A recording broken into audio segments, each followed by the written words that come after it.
Oi, gente, aqui é a Laiane. E aqui é Sara. Esse é mais um episódio do podcast Metanoia de Saúde Mental.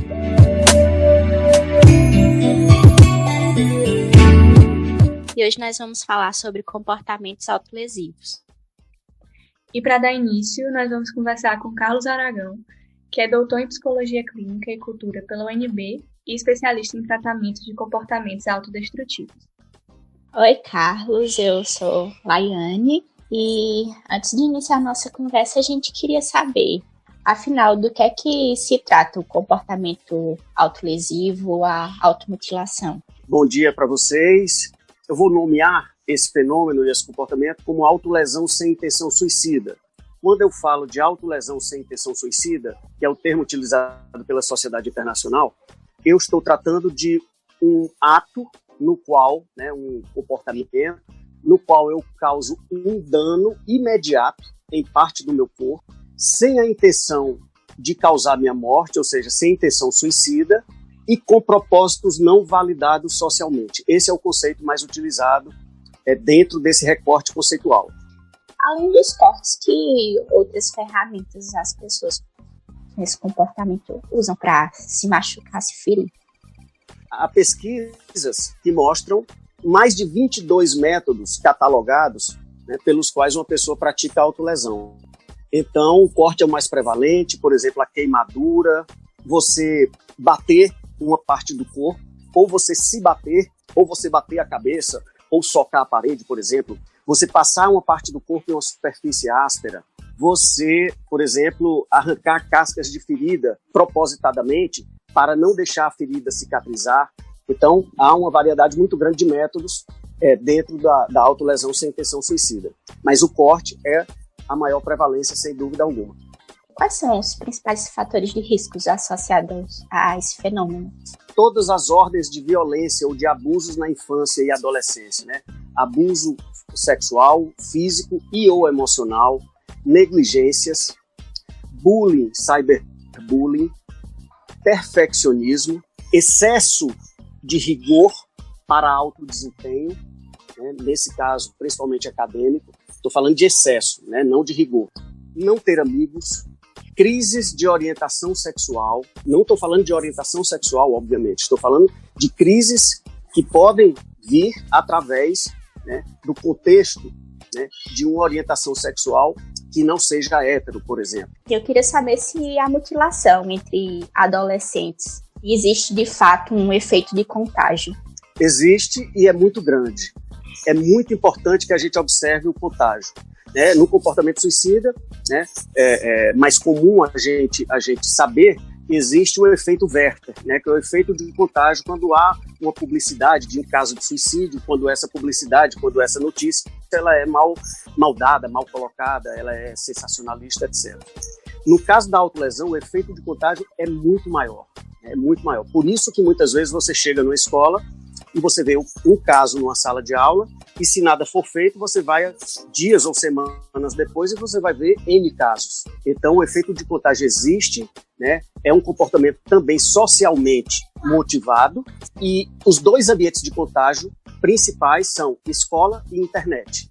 Na situação de existir esse fenômeno, esse efeito de contágio dentro das escolas, como nós, enquanto profissionais de saúde, podemos atuar junto com a escola para prevenir esses eventos?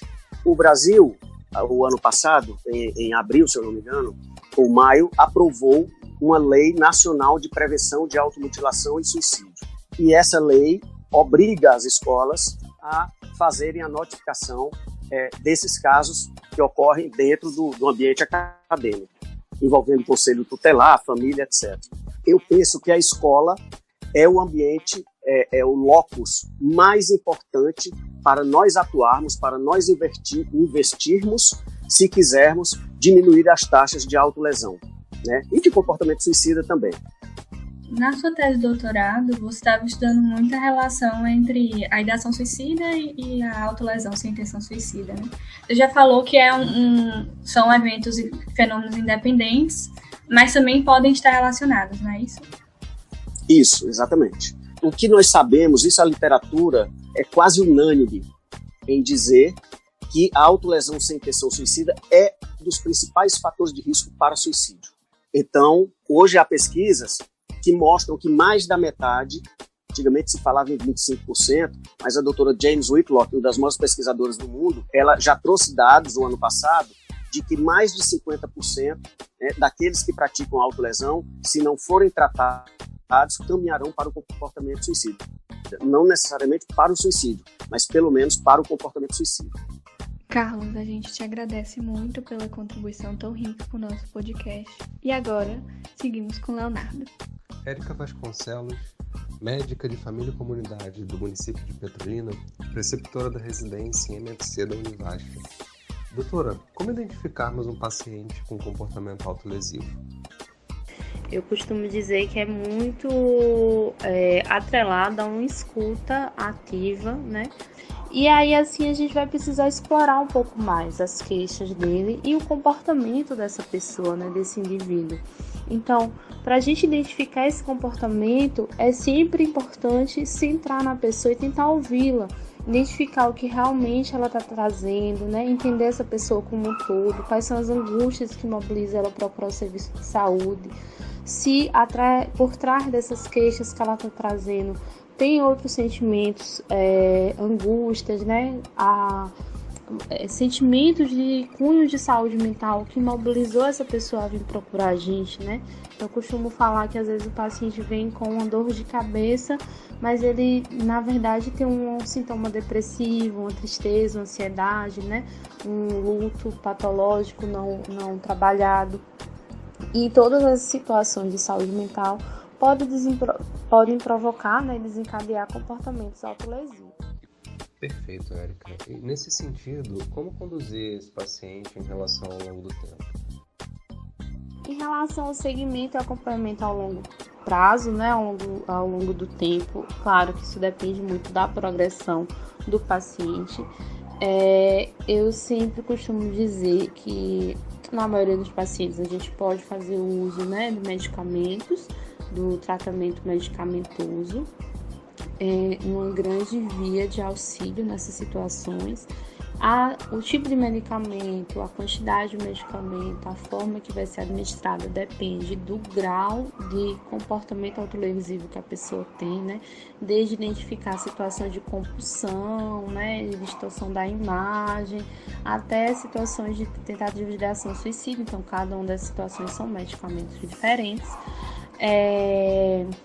Porém, o que é comum a todas as situações é a grande importância da psicoterapia, que ainda é muito, não é nem falha, que eu diria, mas ainda é escassa na nossa rede. Inclusive, temos estudos já que comprovam que o paciente que faz a monoterapia medicamentosa, faz uso apenas do medicamento, sem acompanhamento psicológico, né, com um profissional da psicologia, tende a entrar em falência terapêutica mais rápido. Então, ele consegue, às vezes, manter um equilíbrio, um acompanhamento por até 6 meses e depois já volta a ter novas crises porque a medicação não é suficiente para sanar as situações que levaram ele até esse comportamento autolesivo.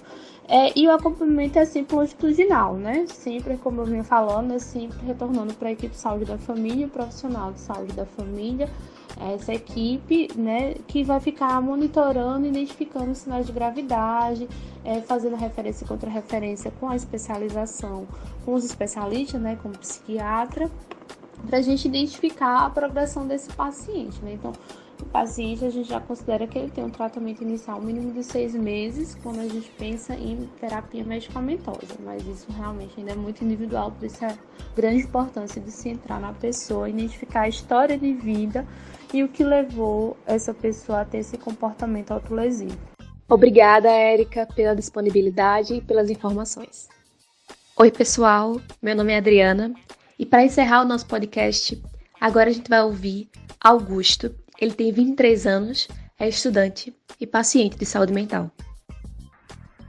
Olá, eu sou Melanie e eu gostaria que você contasse pra gente um pouco da sua história e também como você se sente agora. Começar do início, tive começo de depressão bem cedo, com os fatores pessoais da família, envolvendo alguns conflitos. Com meus 12 anos já estava com meus começos de depressão.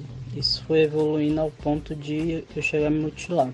Lembro que a partir dos meus 17 anos, no ensino médio, foi quando eu comecei a fazer esses cortes. Tanto que eu tenho um braço esquerdo todo machucado de corte que eu fazia, mas não eram cortes profundos. Chegava a ser cortes superficiais, nunca consegui fazer um corte profundo e tal. Vim parar recentemente, acho que tem 2 anos, creio que uns 2 anos já que eu não faço nenhum tipo de corte. Minha motivação para parar foi problemas de saúde, um problema relacionado que eu comecei a fazer terapia, comecei a tomar antidepressivo, anti-ansiedade, insônia, remédio para uma paulada de coisas. E eu tive motivações de que se eu me machucasse, possivelmente eu ia machucar outras pessoas que estavam à minha volta tentando cuidar de mim, por ter um problema de saúde meio sério e tal. E fora que eu tentei recentemente, esses últimos dias, confesso que eu tive umas quedas e tal. Eu tentei voltar esse negócio de corte, só que eu percebi que eu não precisei de me cortar. Antes eu tinha um prazo, eu sentia que eu precisava sentir a dor que estava na minha mente de alguma forma, saca? E eu tentava, isso era o meu jeito de expressar, era o meu jeito de sentir a dor. E acho que é isso. Obrigada, Augusto, por seu relato. E é isso, pessoal. Esperamos que vocês tenham conseguido aprender e refletir um pouco mais sobre esse tema que é tão prevalente na nossa sociedade. Até o próximo podcast. Tchau!